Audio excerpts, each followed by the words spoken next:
They get treated, hopefully they get discharged. If they don't get discharged, they stay in the hospital, they decline, they become intubated. If they become intubated, the longer you're on a ventilator, the less likely you will be to get off that ventilator. So that's the trajectory we see, right? And the intubations, most people who are intubated will not come off the ventilator. So that's a troubling number, the intubation number, which is real. But the 3-day intubation rate, again, is down relative to where we were. So all the numbers are basically saying the same thing. Number of discharges goes up because we had that high hospitalization rate. People stay for a week, 2 weeks, they get discharged. That's why the discharges are a function of the hospitalization rate. 3-day average of the discharges, you see, again, basically flat. So it's all reinforcing the same thing, a flattening of all these numbers. You're not seeing a great decline in the numbers, but you're seeing a flattening. And you're also seeing a recurrence of the terrible news, which is the number of lives lost, which is 758. Somebody asked the question once, can you ever get numb to seeing these numbers? Unfortunately, no. 758 people lost their lives in a 24-hour period. I speak to many families who are going through this, many people who lost loved ones. Everyone is a face and a name and a family that is suffering on this weekend, which for many people in this state and in this nation is a high religious holiday, which is already distorted because we have churches closed, we have temples closed. So this is truly tragic news, and I want every family to know that they're in our thoughts and prayers, and we're sorry that they had to go through this, and I want them to know that New Yorkers did everything humanly possible to be there for their loved ones and try to save those lives. And we're proud of that. You see also a flattening in the number of lives lost at a terribly high rate. But if you look back over the past several days, you see there's a certain continuity to that number. Again, that's the one number that I look forward to seeing drop as soon as I open my eyes in the morning. And it has been flattening, but flattening at a terribly high level. Again, to put it in context, 9,385 lives lost when you add those from yesterday. Put in the context of 9/11, which was supposed to be the tragedy of my lifetime, 2,753 lives lost. We're now at 9,385. Big question for everyone is, when do we reopen? People want to get on with their lives. People want to get out of the house. Cabin fever. We need the economy working. People need a paycheck. Life has to function. When do we reopen? When do we reopen? Look, the answer is we want to reopen as soon as possible. Everyone does on a societal level. Everyone does on a personal level. Let's just end this nightmare, right? Groundhog Day, you get up every day. It's the same routine. You almost lose track of what day of the week it is because they don't even have meaning anymore. And there's all sorts of anxiety and stress that we're all dealing with. So we want to reopen as soon as possible. The caveat is we need to be smart in the way we reopen. What does SMART mean? It means a coordinated approach, a regional approach, and a safe approach. Nobody wants to pick between a public health strategy and an economic strategy. As governor of this state, I'm not going to pick one over the other. We need a public health strategy that is safe, that is consistent with an economic strategy. How do you reopen, but how do you do it in a way that is smart from a public health point of view? The last thing we want to see is an uptick in that infection rate and an uptick in those numbers that we work so hard to bring down. So we need a strategy that coordinates business and schools and transportation and workforce. What New York Pause did is it stopped everything at the same time. It was a blunt device, but it shut down everything at the same time. We're going to need testing, more testing, faster testing than we now have when you start to move people back to work, and we're going to need federal help. There is no doubt about that. I did a joint statement with Governor Hogan, who is the chairman of the National Governors Association. He is a Republican. I am the vice chair. I'm a Democrat, for those of you who don't know. And we did a joint statement that said, look, the federal government did a stimulus bill, a bill that was supposed to help move the economy along, called the Federal CARES Act. The Federal CARES Act just almost ignored state governments. When you ignore a state government, you ignore our situation. We have a $10 to $15 billion deficit. We got a budget done, but our budget was basically contingent on what happens going forward. And without federal assistance, how does this state economy come back? How do we really start to fund schools, et cetera? And that's going to happen. That has to happen from a federal level. There is no level above a state government that can make a difference besides the federal government. And we did a statement on a bipartisan basis that said the federal government has to fix this in the next bill. And we called for $500 billion for funding for state governments, and again, we did that on a bipartisan basis. From New York's point of view, the past bills were like most federal past bills. They went through the political process. And to get a bill passed in Washington, everyone has to get their piece of the pie to pass a bill. I understand politics. I understand it very well. That's not how they should be operating here. And you did an injustice to the places that actually had the need, which, from an American taxpayer point of view, that's what you were trying to correct. You were trying to correct the devastation of the virus. Well, then correct the devastation of the virus. Not everything has to be an opportunity for pork barrel, right? You look at where the money actually went. Theoretically, the bill distributed funding to states for corrective action and expenses on handling the virus. Kaiser Health, which is a very notable organization, said that Nebraska, Montana, for example, Minnesota, are getting approximately $300,000 per COVID-19 case. New York State gets approximately $12,000. How can that be? It can be because in the Senate, it became a game of political pork, and I want my share as opposed to where is the need genuinely. And New York is vital to this American economy. It's not just about New York. Our economy is vital to this country. You want New York's economy up and running, not just for the good of New York, but for the good of the nation. So that was the purpose of the legislation. It missed the mark. I hope they do it next time.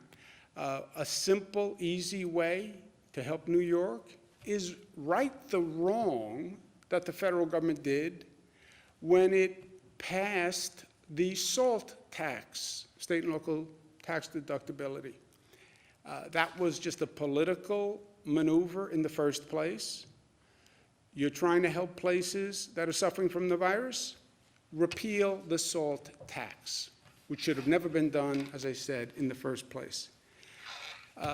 We're going to work with our neighboring states because this is the tri-state area. It's a regional economy.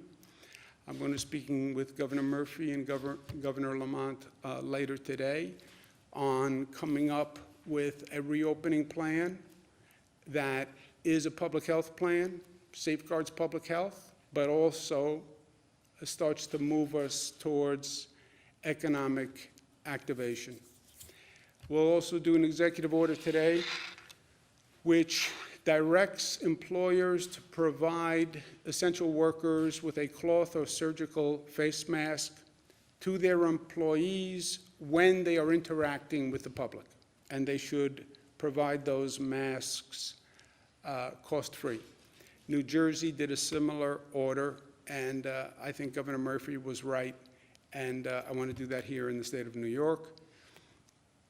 We have to also expand testing. One of the ways we want to do that is by executive order, we're going to expand the number of people who are eligible to do the antibody test. We have state regulations that say who can actually do the antibody test.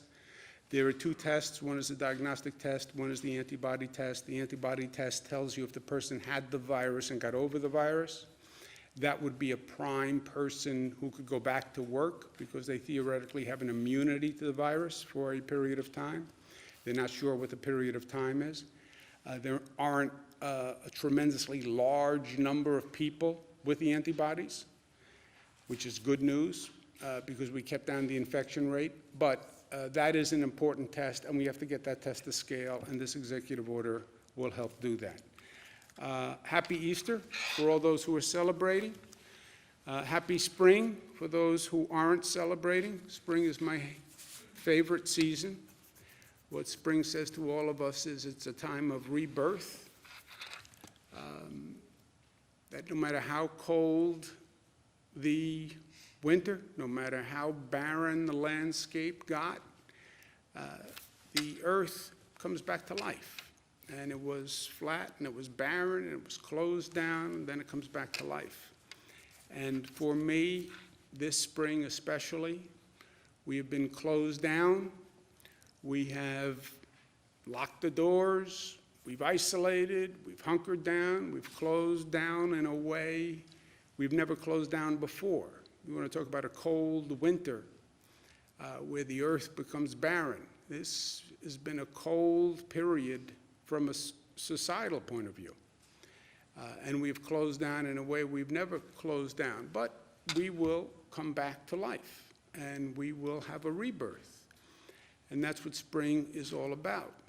And the rebirth is primarily about our people and about our spirit. They say the spirit lives. There have been a couple of moments through this that will stay with me for all time. And a couple of moments that were really dark periods. Looking at that number of deaths is a dark period. The phone calls with families are dark periods. The fear of the worst case scenario of those numbers going through the roof and overwhelming the hospital capacity was a dark period. Fears of seeing what happened in Italy and how their healthcare system got overwhelmed, and it could happen here. That was dark. A number of conversations I had with people who lost their father, their spouse, their brother, their sister out of the blue. But there's also been some moments that just were so inspirational to me, that just showed such a positive spirit. You know, it's when things are at their worst is when you will see the good, the bad, and the ugly, right? When people are under pressure, you see like their true essence will come out. And some people will break your heart. People who you expected to react differently will just break your heart and disappoint you. But then other people who you expected nothing from will show you a strength and a resilience that just is an inspiration.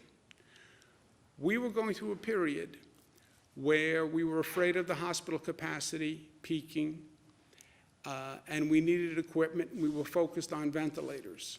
Because ventilators for this disease, it's a respiratory disease, you need ventilators.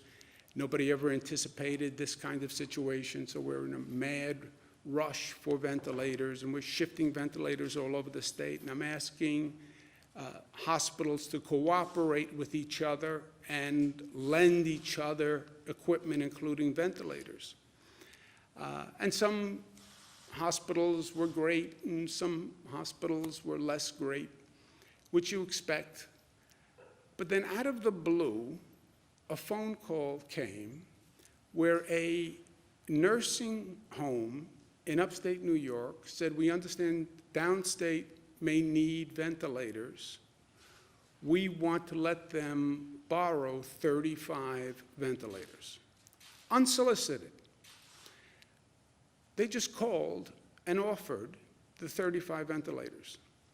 And we went and we picked up the ventilators and we brought them downstate. But I remember when they came in and they told me, a nursing home in upstate, a nursing home is one of the most vulnerable places in this entire situation, right? Elderly populations and in a confined area of a nursing home.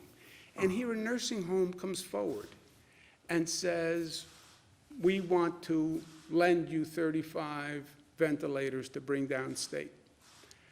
I tell you, for me, when I heard that news, with all this bad, with all this negative, something inside me said, you know what, we're going to be okay.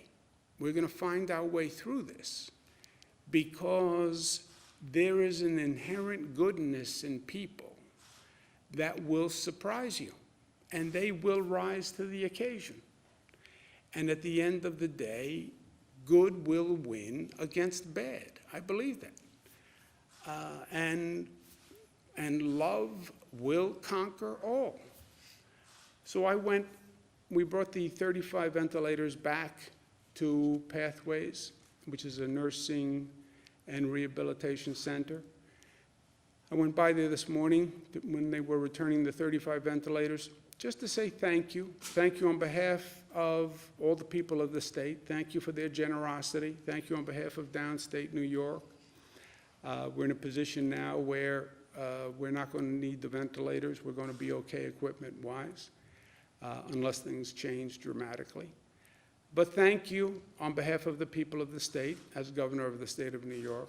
And thank you for myself, because the people from Pathways who are watching this broadcast, I couldn't go inside, so I didn't really get a chance to talk to them, but I wanted to say thank you for me, from me, because they brought me inspiration and hope and energy at a time when I personally really needed it.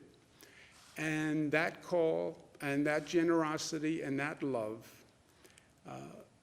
buoyed my spirit and my feelings and was such a lift for me. And I remember I went and I talked to the team and I said, can you believe how beautiful a gesture this is? So I wanted to say thank you. As governor, and for me, myself, and I, Andrew Cuomo, thank you to the people of Pathways. Questions? Are there any updates on New York City schools? Have you had any discussions with Mayor de Blasio about the path moving forward on that issue? Yeah, we are where we are. We are where we were. The schools, first, we have to have a coordinated approach on the reactivation, if you will. Schools, businesses, workforce, transportation, it all has to be coordinated. Number two, it all has to be coordinated regionally. We closed everything down in a coordinated fashion, and we did it regionally. We did it with New York, New Jersey, Connecticut, that tri-state area. That partnership is very important for our individual states and our collective states. And we did it with Nassau, Suffolk, Westchester, the whole downstate region together in the tri-state, with the tri-state partners. And that's how we will go forward together. So we'll have a coordinated plan. We'll have a regional plan. Hopefully, we can get on the same page with New Jersey and Connecticut. We're going to try. That is the optimum situation. I don't know if we can achieve it. States are a little different demographically, little different places, but the optimum that we're still trying is a wholly coordinated approach. Part of that process, not only will I be working with Governor Murphy and Governor Lamont, New Jersey and Connecticut respectively, I'll also work with Suffolk County and Nassau County and Westchester County and New York City, but we will do it in a coordinated regional approach. Just to extrapolate from that, are you suggesting that New York City schools could reopen this year? All the schools are closed. All the schools in the downstate and upstate area are closed. They will remain closed. We're not going to open any school until it is safe from a public health point of view. We won't open schools 1 minute sooner than they should be opened, but we won't open schools 1 minute later than they should be opened either. And that has to work in a coordinated plan with businesses. Am I, as I sit here, prepared to say what we'll be doing in June? No. I do not know what we will be doing in June. Nobody knows what we will be doing in June. As I said, I talked to the best experts around the globe on this, and the smartest ones all start by saying, I don't know. We have to watch and see and follow the science, follow the data, and see what happens. So I'm not prepared to say what we will do in June. Whatever plan we come up with will be driven by data and science. It will be coordinated to do all those functions at once, because you can't do one without the others. If you say the schools are closed through June, you're effectively saying businesses are closed through June, because you can't restart the economy fully without restarting schools. Schools are also provide not just education, but they're also in many ways childcare for people who can then go to work. So coordinate all of that, do it regionally, and June is a long way from now. We go day to day to watch those numbers, and we'll work with Jersey and Connecticut and our local governments in each state to come up with a coordinated plan. Realistically, does it make sense to open schools, even if it were June, just for a couple of weeks? Or do you think people can just kind of assume that school isn't happening until September? Well, I wouldn't assume anything, because Karen, if you say schools aren't going to open, you're saying businesses aren't going to open.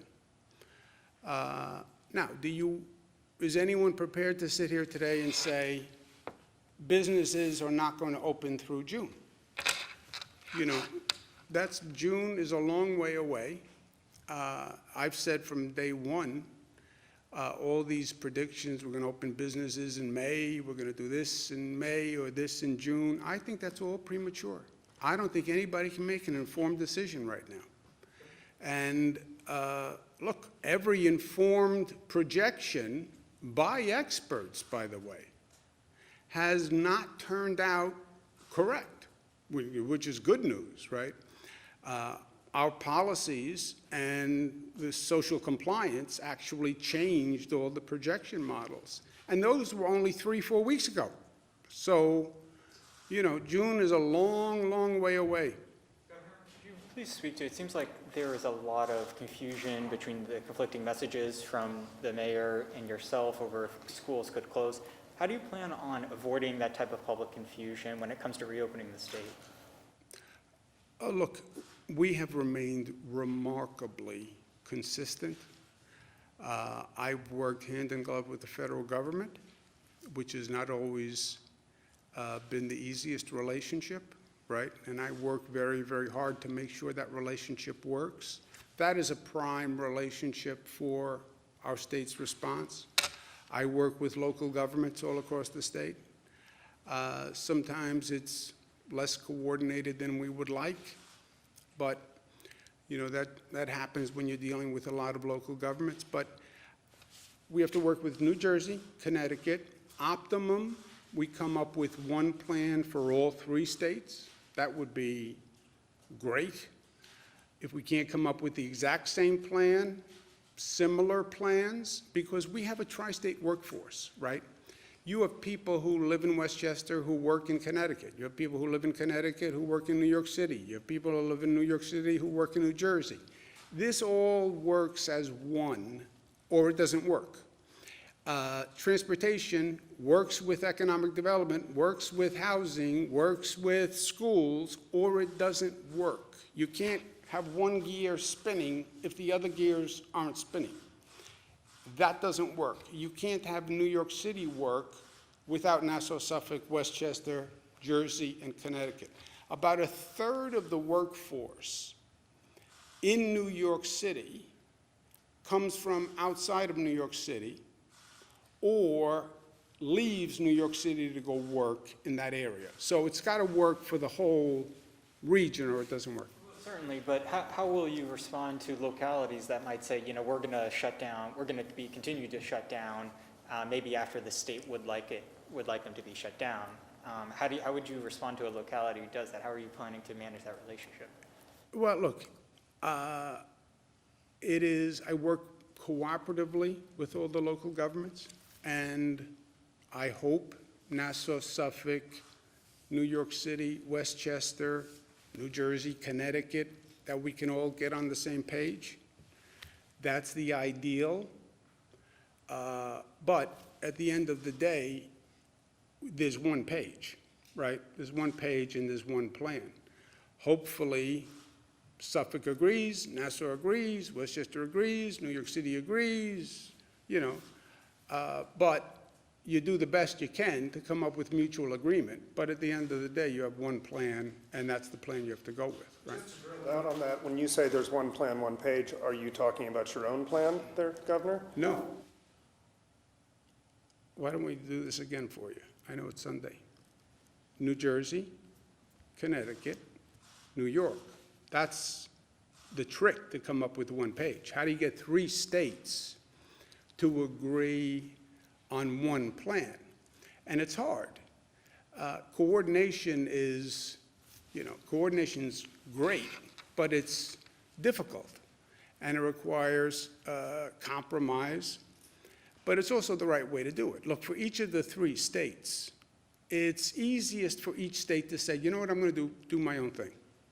I'm Connecticut, I'm Governor Lamont, I'm going to do a Connecticut plan. Why do I have to coordinate with New Jersey and New York? For me, it's easier to say, I'm going to do one plan. I'm going to do a New York State plan. Why do I have to coordinate with Governor Murphy and Governor Lamont? They want this, we'd have to compromise, I'd have to work it out. Yeah, it's easier to do it alone, except it's better to do it together. And in this situation, we need to do the best product that we can do for the people. And that's where I start. The best product is to come up with a plan that New Jersey, Connecticut, and New York can all execute simultaneously, which is what we've done to date, right? We made very difficult decisions together, and we implemented them together because we were very aware of the interplay between these pieces and our regional workforce. You take an action in New Jersey that's inconsistent with what I'm doing in New York, you put people in a very difficult position because they live in Jersey, they work in New York, or they live in New York and they work in Jersey. Coordinate. If I'm out there, I say coordinate. Governor Murphy, Governor Cuomo, Governor Lamont, I know it's a pain in the neck, but that's what I pay you for. So ideally, we all get on the same page. You mentioned in your presentation about Happy Spring. There are 58 drive-in theaters in New York State. Is there any consideration, or what are your thoughts on drive-in theaters becoming an essential business, let's say, because people could sit in their car, they're not interacting, they get the movie piped into their car, even through the radio, I believe. So is there a way that people could at least get out and see movies through drive-in? Drive-in theaters. That is a good question. Why? It hasn't been raised yet to ESD, to my knowledge, but it's There it something is. that I'm going to advance your argument. Where's the public safety issue? It's a drive-in theater, you're in the car with the same people. It's the employees, right? So the employees, if you make it non-essential, the employees then have to show up to operate the theater. And then the question is, you're then making those employees essential workers, because they would be accepted, right? They themselves would then have to interact to operate. So that's what it is for most of the businesses. It's the employees then have to show up, they would have to perform the service, they essentially are putting themselves at risk as part of it. And that's the discussion that we have each time there is an exception. Okay, but the Drive-In Movie Association, there is one, believe it or not, wants to be considered an I'm going to argue your argument. I'm going to argue against Rob, but I'm going to argue Empire State Development is making these decisions, and they're all tricky decisions, by the way. You're trying to balance the need here, right? But I see your point. I'm going to talk to ESD about it. How would you characterize your working relationship with Bill de Blasio right now? Look, I understand the mayor's position. He represents New York City, and the position of, I think schools should be closed, that's not an unreasonable position. He doesn't have to worry about Nassau, Suffolk, he doesn't have to worry about New Jersey, he doesn't have to worry about Connecticut, but I do.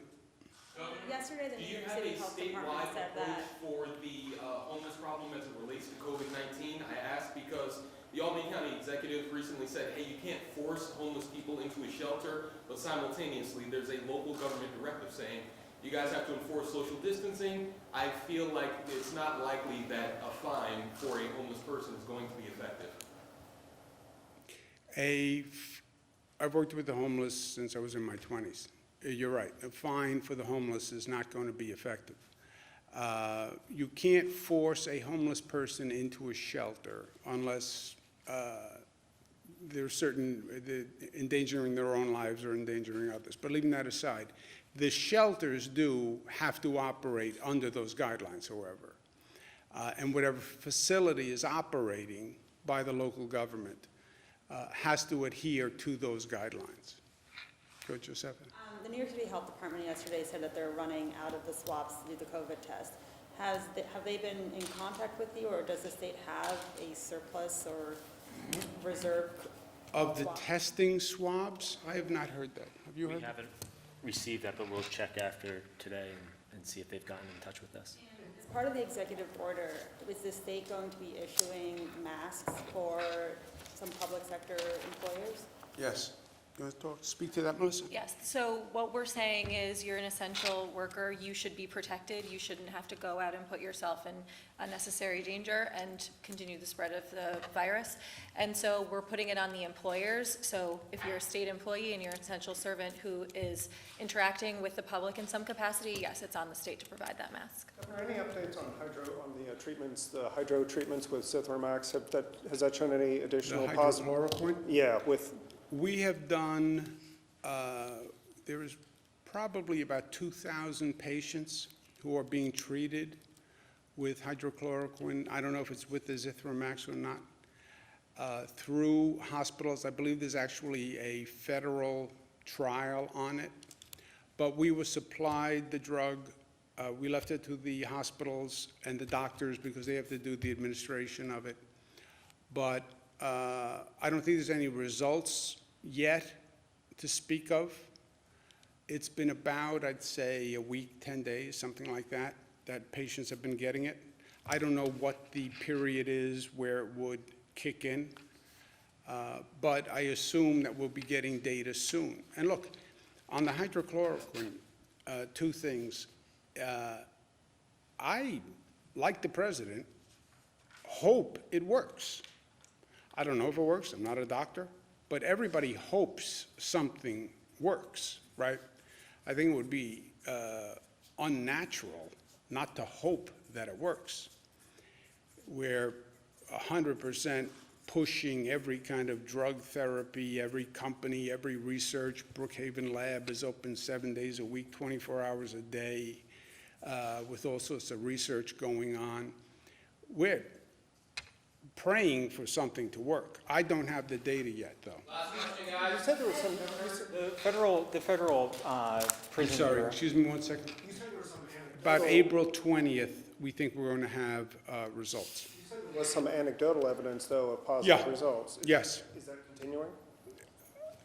It's anecdotal, so it's when I'm speaking to a hospital administrator, I'll ask them, or I'll have a group on the phone, I'll ask them, and they have said they've seen some positive results. I don't know what that means, Jesse, from a trial point of view, but people have said to me they've had positive results. I think we're going to get actual reports on April 20th. Yeah, we'll get some preliminary results back on April 20th.